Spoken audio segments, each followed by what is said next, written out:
The early Ford Escape 1.5-liter EcoBoost engine has a massive design flaw that allows coolant to leak directly into the cylinders. The only permanent fix for this coolant intrusion issue is replacing the original engine block with Ford's updated short block design.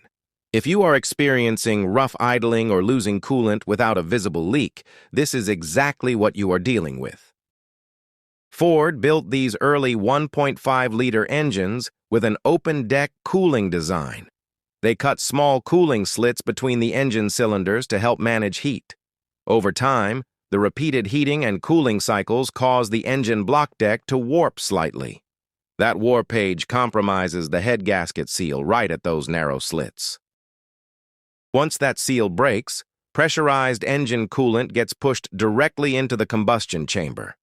You will usually notice the engine misfiring on startup, a sweet-smelling white exhaust smoke, and a rapidly dropping coolant level in your reservoir.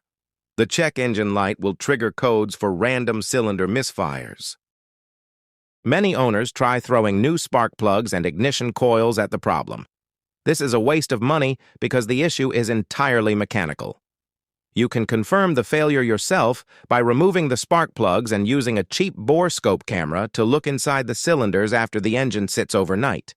If you see liquid pooling on top of the piston, the block has failed.